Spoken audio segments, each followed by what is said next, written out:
ha mandado un comunicado diciendo que nos den una tolerancia de 20 minutos para llegar, o sea que salgamos a las 5 y lleguemos en 20 minutos. Imposible llegar en 20 minutos a la universidad. Mandar con una carta, mañana hablamos con la doctora No Santos. hay caso de encontrar a la doctora Bianca, no sé si va a tener las posibilidades, que ella se mueve por las redes. Y ahorita ha llegado, yo le he escrito, ya son 3 veces que le he escrito diciendo a la doctora que no se puede, todos los de aquí. Estábamos hablando con los compañeros y decir, nos falta, No. Mañana, ¿con quién te toca? O con sea, el doctor viejito. Y el doctor viejito no es que nos dé permiso fácil, y eso lo había escrito yo a la doctora, el doctor que está de turno los días miércoles, no nos suelta con facilidad, a menos que usted le mande una carta. Y solo nos manda ese comunicado y el doctor va a decir, pero aquí dice de 2 a 5, va a decir. De una tolerancia en la universidad. No, pues no es así. Vamos a tener que volar. Y es que no piensan en los que estamos lejos. Hay uno que está en Ventilla. van a morir. ¿Cómo vamos a correr para el parcial? Es que los parciales deberían ser en la mañana. ¿Cuántas faltas les permite? 3 faltas. Esa sería mi primera falta si me faltara mañana. Voy a hablar con el doctor y si nos dice no, me voy a servir. Voy a decirle, así voy a ir a trabajar en enfermería. Con la licenciada voy a hablar. Y por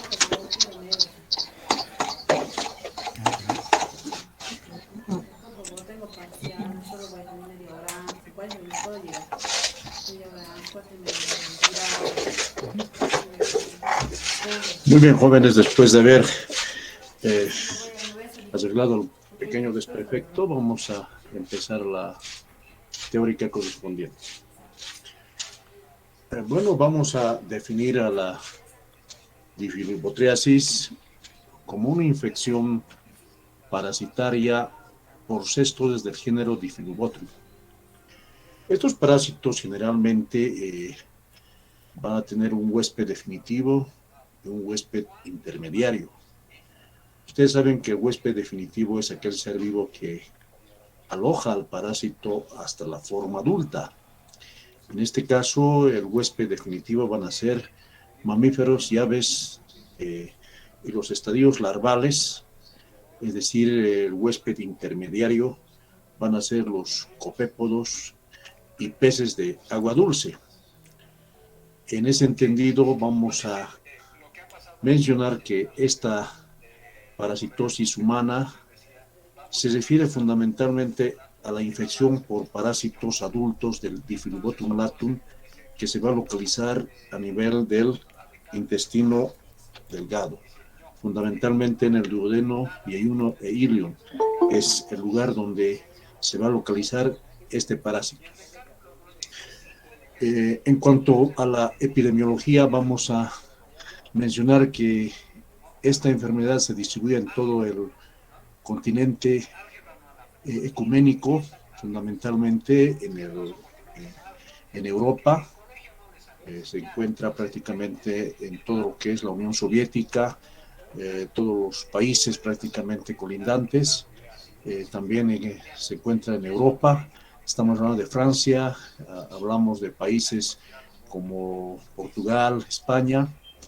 En América Latina, fundamentalmente, está distribuido en todos los países, empezando de los Estados Unidos, del norte de Estados Unidos hasta el norte argentino, y se distribuye por todos los países limítrofes. Estamos hablando de Chile, hablamos de Bolivia, Perú, etcétera.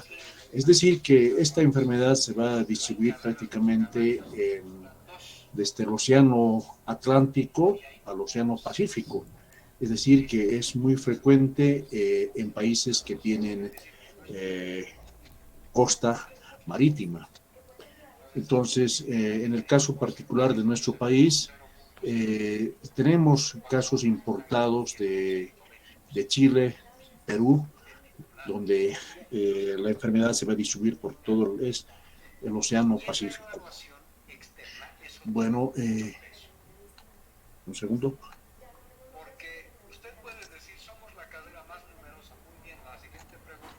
Tenemos un pequeño problemita, por favor, ahorita enseguida vamos a solucionar.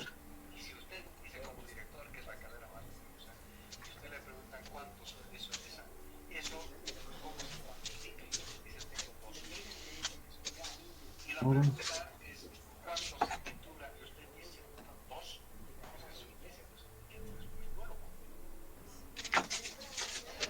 en cuanto a la biología, este cesto es el más grande de todos los parásitos que se van a localizar a nivel del intestino delgado.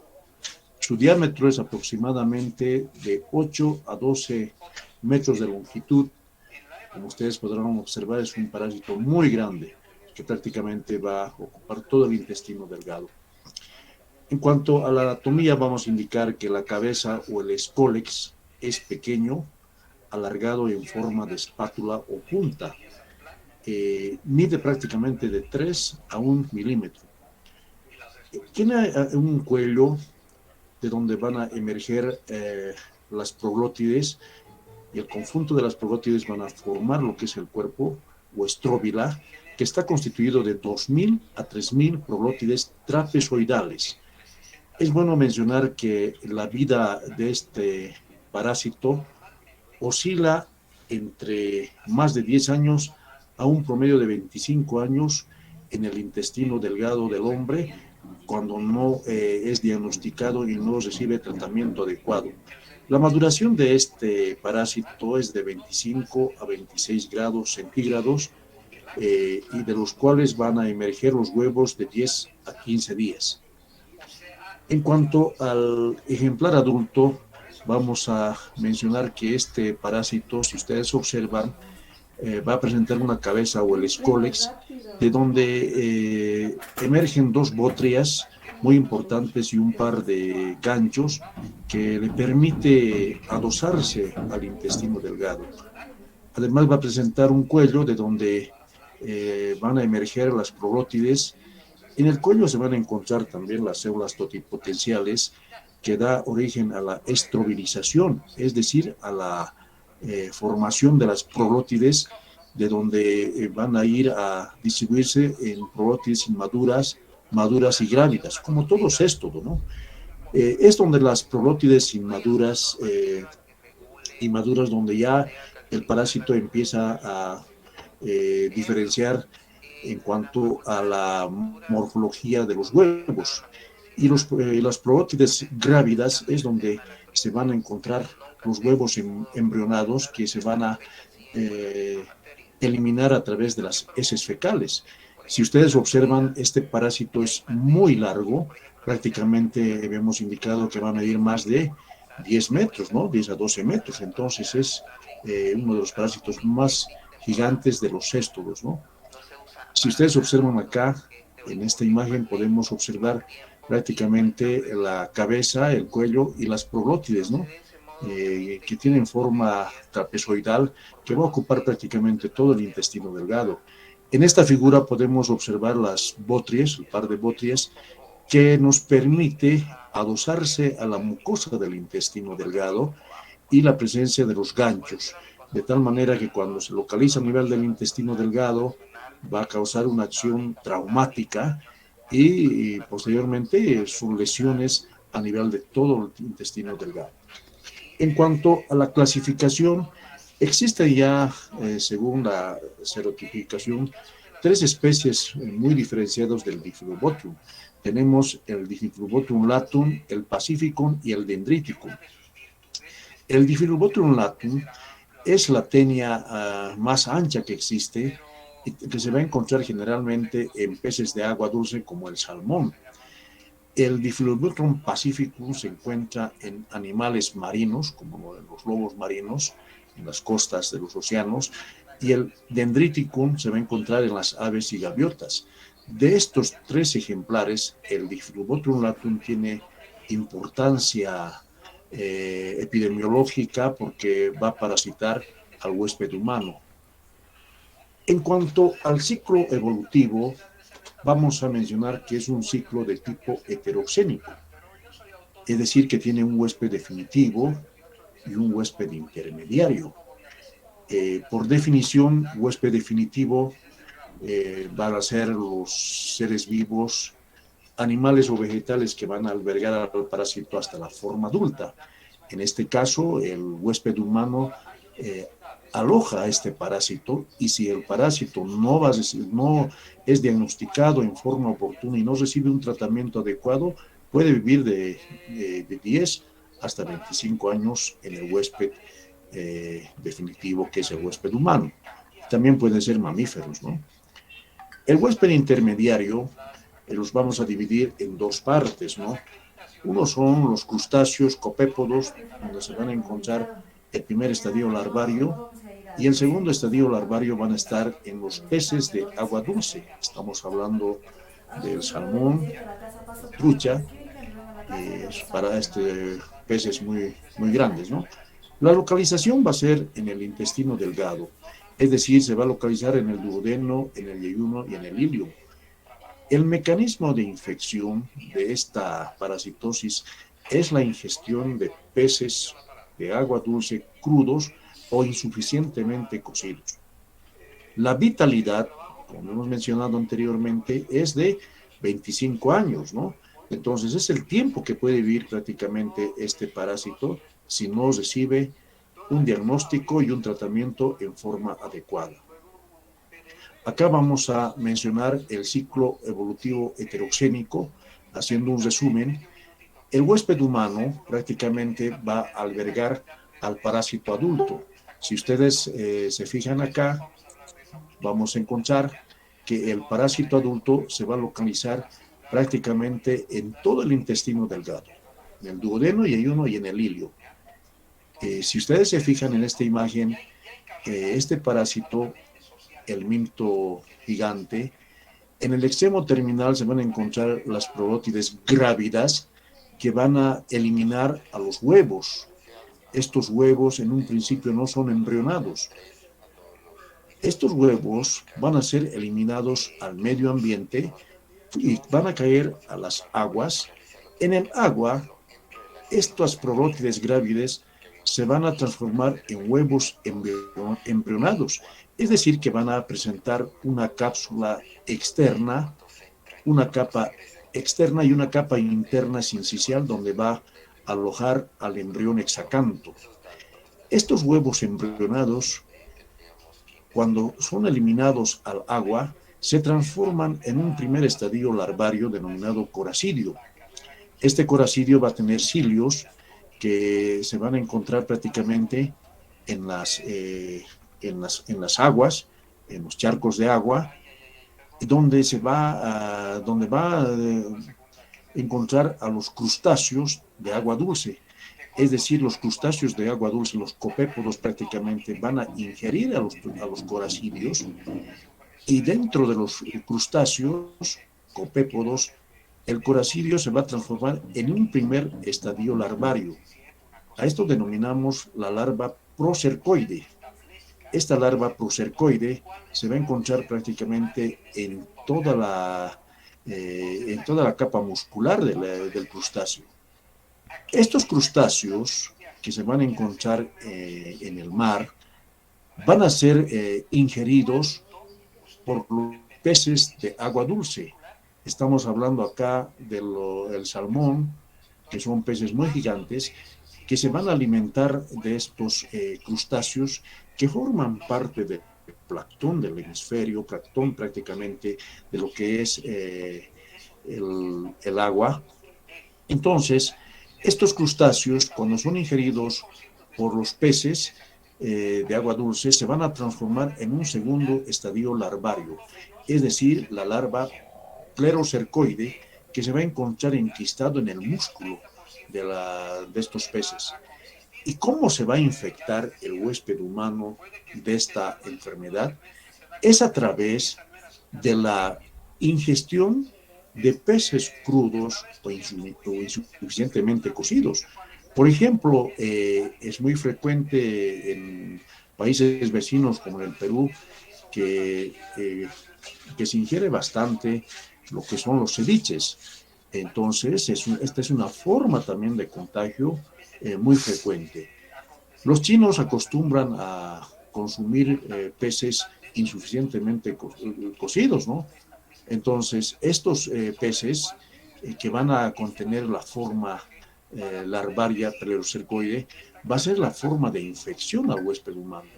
cuando el huésped humano ingiere estos peces, entonces el jugo gástrico va a destruir prácticamente toda la envoltura de la parte del músculo y van a liberar a la larva plerocercoide, y estas larvas plerocercoides que van a contener en su cabeza, en el escólex, las bótreas y el par de ganchos se va a adherir prácticamente a la mucosa intestinal, y a partir de la localización de la mucosa intestinal del intestino delgado se va a producir lo que se llama la estrobilización. Es decir, que en el cuello de estas larvas se van a encontrar células totipotenciales que van a dar origen a las prolótides inicialmente inmaduras, maduras y grávidas. Entonces, este parásito adulto va a desarrollar hasta la forma totalmente adulta en el intestino delgado. Por eso es también que se llama huésped definitivo, porque está albergando al parásito del estado larvario hasta la forma adulta. Entonces, este es el mecanismo de contagio de la enfermedad. Es bueno mencionar que la forma de infección de la difilobotriasis van a ser las larvas plerocercoides. Es la forma de infección. Si observamos acá en este resumen, vamos a ver, por ejemplo, esta persona que está parasitada está eliminando los huevos. Estos huevos generalmente no son embrionados, y acá tenemos la presencia del coracidio, ¿no? Estos coracidios van a ser ingeridos por estos crustáceos copépodos, y estos crustáceos van a ser alimento prácticamente de los peces, ¿no? Los peces de agua dulce. Entonces, en estos crustáceos donde se encuentran las larvas plerocercoides, van a desarrollar a un segundo estadio larvario denominado larva plerocercoide. Entonces, estos peces ahumados, mal cocidos, que ingiere el huésped humano, va a ser la forma de contagio de la enfermedad. Pero también pueden adquirir la enfermedad algunos mamíferos. Estamos hablando del gato, estamos hablando de otro tipo de animales que también son forma de infección de la enfermedad. En cuanto a la patología, la primera acción patógena va a ser toxialérgica. Es decir, que estos parásitos van a causar un fenómeno de irritación, un fenómeno de alergia. No nos olvidemos que el organismo no puede admitir la presencia de cualquier molécula ajena. En este caso, el parásito es una molécula ajena que el organismo reacciona y va a dar origen a lo que va a ser la reacción de hipersensibilidad alérgica. La otra acción va a ser una acción exfoliatriz, es decir, gracias a las botries que presenta estos parásitos adultos, van a succionar todas las vitaminas y proteínas que se van a encontrar a nivel del intestino delgado. Entonces, una de las acciones más importantes van a ser la sustracción de la vitamina B12. La vitamina B12 es tan importante en la maduración de los elementos formes de la sangre, ¿no? Es importante mencionar que la vitamina B12 participa en la síntesis de la adenosindifosfato, que ésta va a actuar a nivel de la médula ósea como precursor de las 3 series hemáticas, es decir, los glóbulos rojos, glóbulos blancos y plaquetas. Pero hay un aspecto muy importante. Para que la vitamina B12 se absorba en forma completa en el intestino delgado, es importante la presencia de una proteína transportadora que es el factor intrínseco. Este factor intrínseco va a ser secretado fundamentalmente por el ácido clorhídrico. Entonces, la vitamina B12 es transportada por este factor intrínseco y se va a absorber, va a transportar a nivel del intestino delgado, a nivel del duodeno y ayuno, y se absorbe la vitamina B12 en forma adecuada, en condiciones normales, cuando no existe la parasitación de esta enfermedad. Pero, ¿qué es lo que hace el Diflubotrón latum? Este parásito que se va a encontrar en el intestino delgado separa prácticamente el complejo vitamina B12 y factor intrínseco, de tal manera que va a impedir la absorción de la vitamina B12 a nivel del intestino delgado. Pero en forma contrapartida, este parásito va a absorber prácticamente toda la vitamina B12 que el organismo necesita, de tal manera que va a causar la anemia megaloblástica, que es una de las complicaciones muy importantes en esta enfermedad. Además de eso, existe también déficit de glóbulos blancos, es decir, nos va a causar una leucopenia. Hay también disminución prácticamente de lo que va a ser estamos hablando acá de las plaquetas. De tal manera, estos pacientes van a presentar trombocitopenia, es decir, van a presentar bastante sangrado. Si la enfermedad evoluciona, no se hace el tratamiento adecuado, va a afectar el sistema nervioso central y el sistema nervioso periférico. Es decir, va a existir una desmielinización de todas las fibras nerviosas, de tal manera que el paciente a la larga puede tener problemas de neuritis periférica, atrofia del nervio óptico, incluso una parálisis de tipo motora. Entonces, si ustedes podrán observar, esta patología está muy relacionado con la absorción de la vitamina B12, importante como precursor de las 3 series hemáticas. Acá podemos observar, por ejemplo, las probótides, y acá en una endoscopía digestiva podemos observar la presencia prácticamente de las probótides inmaduras en todo el intestino delgado. Aquí hay una inflamación de tipo catarral, porque es uno de los efectos más importantes también la inflamación toxialérgica.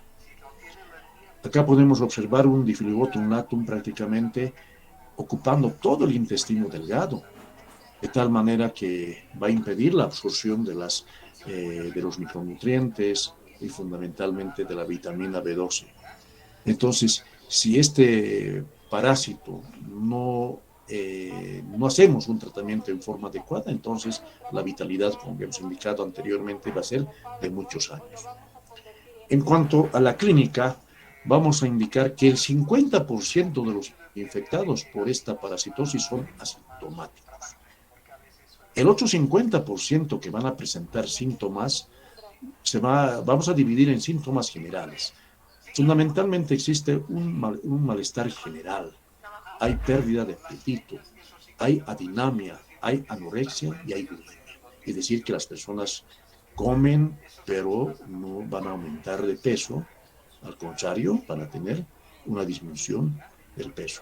A nivel digestivo, llama la atención las epigastralgias, es decir, un dolor a nivel del epigastrio. Además de eso, existe una disminución de peso, que esto con el tiempo nos lleva a una desnutrición. El paciente también puede presentar náuseas y fenómenos de diarrea y constipación en forma prolongada. Además de eso, existe crecimiento prácticamente del hígado, a lo que se denomina hepatomegalia. Del 1 al 2% de los pacientes van a presentar anemia macrocítica y megaloblástica. A nivel nervioso, estos pacientes se van a sentir muy preocupados, pero también existe pues la sensación de que estos pacientes son enfermos, que van a eliminar las probótides y van a sentir una sensación de miedo, de vergüenza de estar parasitados. Porque no es normal que una persona elimine esos fecales con trozos de proglótides. Entonces eso va a llamar la atención, pero el paciente nunca va a mencionar qué está eliminando, ¿no? Además de eso, existe adormecimiento de las extremidades, hay depapilación lingual, hay glositis, alteración de la motilidad motora, pero esto ya es un compromiso ya más complejo debido a la desmielinización de los nervios. Entonces, el paciente también va a tener problemas psíquicos y a nivel cerebral. Entonces, las complicaciones más grandes se van a dar posteriormente a la data de la enfermedad. Si no actuamos en forma adecuada, el problema de la anemia y del problema nervioso va a ser muy frecuente. Entonces, ¿cómo hacemos el diagnóstico? Vuelvo a mencionar, en el diagnóstico de la difilobotríasis debemos partir siempre de una triada. Un diagnóstico de tipo epidemiológico, un diagnóstico clínico y un diagnóstico laboratorial. En el diagnóstico epidemiológico es importante investigar, por ejemplo, de dónde viene el paciente y el consumo de alimentos, por ejemplo, el pescado crudo, si el paciente viene de algún país vecino que tiene costa del Pacífico, por ejemplo, donde va a ingerir el que es, por ejemplo, el ceviche, ¿no? Muy frecuente en el Perú. O también un asiático, el shushu, que también es un alimento en base a pescado, pero que solamente es ahumado, no está totalmente cocido el pescado, ¿no? Entonces, eso es muy importante, mencionar de dónde viene el paciente y el consumo de los alimentos. En cuanto al clínico, sí es importante la anemia, ver plaquetas y ver compromiso del sistema nervioso central. En el laboratorio es importante solicitar un coproparasitológico seriado.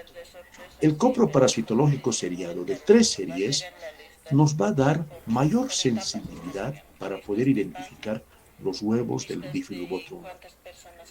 Pero al margen de eso es importante también pedir hemograma completo para ver cómo está la hemoglobina, cómo están los glóbulos rojos, glóbulos blancos, plaquetas. Porque me hemos indicado anteriormente que la vitamina B2 es importante precursor de los 3 elementos de la serie roja, ¿no? Glóbulos rojos, glóbulos blancos y plaquetas. En un coproparasitológico seriado, vamos a observar la presencia de proglótides grávidas que van a contener los huevos. Los huevos generalmente son ovalados, pero llama la atención que en el extremo superior vamos a encontrar un opérculo. Este opérculo es muy importante, es un tapón mucoso que le va a permitir salir el embrión hexacanto por este espacio, ¿no? Además presenta una cápsula externa. Debajo de la cápsula externa vamos a encontrar 2 capas, una capa externa y una capa interna sincicial que va a cubrir prácticamente a todo el embrión hexacanto. En esta otra imagen, ya a colores, podemos observar acá el embrión hexacanto, podemos ver la cápsula externa, que está de un color verde prácticamente. Por debajo de la cápsula podemos observar la capa externa y la capa interna sincicial. Y en este extremo vamos a observar la presencia del opérculo, tapón mucoso, por donde emerge prácticamente el embrión hexacanto. Acá también podemos observar el huevo, prácticamente acá las cáscaras, el opérculo, y un huevo casi muy parecido al huevo de la tricocefalosis, el Trichuris trichura. Solamente que en la Trichuris trichura el huevo es en forma de tonel, pero acá es muy parecido. Si se fijan acá, en este extremo vamos a encontrar la presencia prácticamente del opérculo y el tapón mucoso, donde va a alojar al embrión hexacanto, ¿no? Entonces, estos generalmente se van a encontrar en el agua, donde va a necesitar una temperatura de 26 grados centígrados para que el embrión hexacanto pueda madurar. ¿Cómo hacemos entonces el tratamiento? El tratamiento se hace en base a un medicamento que se denomina el praziquantel. El praziquantel podemos utilizar 25 miligramos kilogramo de peso en dosis única. La eficacia de este tratamiento es de un 98%. ¿Cuál es el mecanismo de acción de este medicamento? Que nos va a causar una parálisis espástica. Esta parálisis espástica se debe fundamentalmente al aumento de la permeabilidad de la membrana al catión calcio. Es decir, que esta alteración de la permeabilidad al catión calcio nos va a causar que en el parásito se produzca una parálisis de tipo espástica. Por eso que la eficacia es muy importante.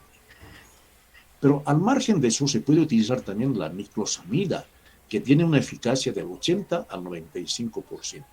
La niclosamida viene en tabletas de 500 miligramos. Se puede utilizar una sola dosis, 4 tabletas, es decir, 2 gramos en una sola dosis para el tratamiento de la difilobotresis. ¿Y cómo actúa la niclosamida? Este medicamento produce una inhibición de la fosforilación anaeróbica del adenosindifosfato, es decir, del ADP a nivel de la mitocondria del parásito. De tal manera que se va a producir una parálisis, pero de tipo flácida en el parásito, ¿no? Entonces, estos dos medicamentos son muy útiles para el tratamiento, pero para que el tratamiento sea eficaz, nos interesa a nosotros no solamente que nos produzca una parálisis de tipo espástica o flácida, lo que nos interesa es la eliminación total del parásito. Es decir, la clave está en eliminar el escólex. Si eliminamos el escólex, estamos prácticamente en una eficacia de un 98% tratando la enfermedad. Pero para la eliminación del escólex y de todo el parásito, es importante utilizar un purgante salino catártico 1 a 2 horas después del tratamiento. Y después, es decir, después de haber utilizado el praziquantel o la niclosamida, 1 a 2 horas podemos utilizar un purgante salino. Esto nos va a permitir la eliminación total del parásito. En esas condiciones sí estamos obligados a decir que se ha producido una eliminación total del parásito. Es decir, lo mismo ocurre también en los pacientes con teniasis, ¿no? Una tenia solium, una tenia saginata, se elimina cuando vamos a desalojar totalmente a las probótides del tubo digestivo. La dieta es muy importante. La dieta debe ser en base a vitamina B12, 100 microgramos por día. Pero además de eso, de la vitamina B12, es importante el hierro, el ácido fólico de 1 a 5 miligramos día. Es decir, que el tratamiento en base al praziquantel y la niclosamida, pero también tiene que estar asociado al uso de micronutrientes. ¿Cómo hacemos la prevención de esta enfermedad? Se hace a través de la educación sanitaria de la población. En países europeos, por ejemplo, se utiliza bastante la educación por la salud, educación por la santé. Entonces, yo he podido observar, por ejemplo, en Francia, donde yo me he formado, que educación por la santé estudian casi 3 años. Esto es tan importante porque no solamente se habla de lo que es la educación sanitaria, sino se habla de todo un complejo de medidas sanitarias para poder tratar a la población. Otro aspecto importante es también la cocción o congelamiento de la carne de peces de agua dulce para destruir las larvas pelosecoides. Entonces, la cocción insuficiente con larvas es un mecanismo muy frecuente de infección, pero es mejor congelar. Hay que congelar la carne de peces un buen tiempo, ¿no? Con esto vamos a ver de alguna manera que estas larvas van a ser destruidas. El sistema adecuado de alcantarillado también es un aspecto muy importante para tratar la enfermedad, ¿no? Entonces, acá participa mucho los gobiernos municipales para poder tener un buen sistema de alcantarillado. Se pueden utilizar también plantas de purificación de aguas contaminadas con hipoclorito de sodio. Todo este aspecto ya es un compromiso de los gobiernos municipales, gobiernos departamentales y un gobierno nacional. El diagnóstico y tratamiento oportuno de casos también va a ser muy importante. El saber diagnosticar y tratar en forma oportuna es importante para poder eliminar la enfermedad. Y acá en la prevención. Esta enfermedad se transmite definitivamente por los peces acuáticos acuáticos. A quienes nos gusta el consumo del salmón, de la trucha, pero esta trucha tiene que estar muy bien higiénicamente criada y debe estar límpido de cualquier tipo de larvas, ¿no? Entonces, la cocción adecuada, el congelamiento y las buenas medidas sanitarias nos va a poder romper la cadena de transmisión de la enfermedad. Bueno, muchas gracias. Si existe alguna pregunta, estamos prestos para poder compartir. Ojalá haya grabado un audio.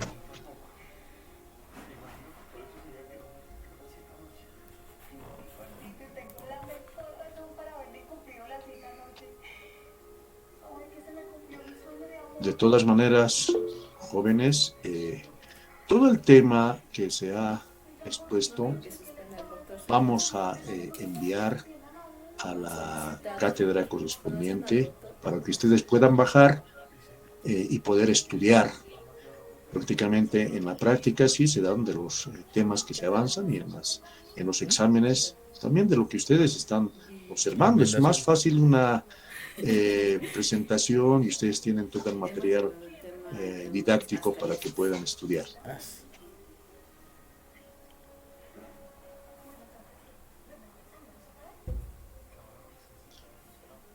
Sí. Está bien, doctor, gracias. Ya. Me indican, ¿nos puede compartir las diapositivas, por favor? Sí, vamos a compartir las diapositivas para que ustedes puedan estudiar. Al Classroom de la cátedra vamos a enviar para que ustedes puedan estudiar. Bueno, jóvenes, les agradezco infinitamente por la paciencia de poder compartir con ustedes este tema.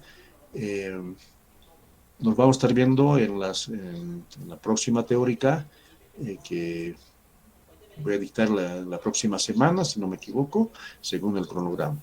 La otra situación, jóvenes, no sé si está el representante, no nos han enviado el rol de prácticas para este módulo, entonces no tenemos prácticamente cómo vamos a empezar, porque sin embargo tendríamos que, según el cronograma de la cátedra, tendríamos que empezar con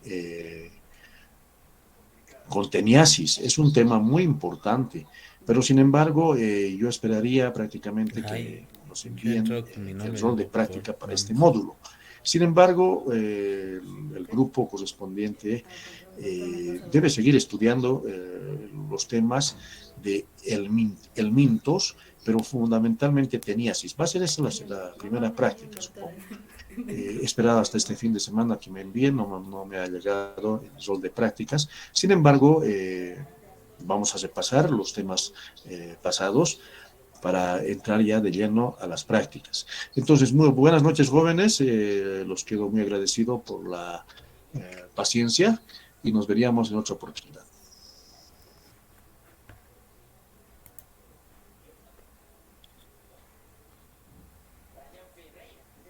Gracias, doctor. Que tenga buena noche. Buenas noches. Gracias, doctor. Hasta luego. Hasta luego, jóvenes. Gracias, Buenas doctor. noches.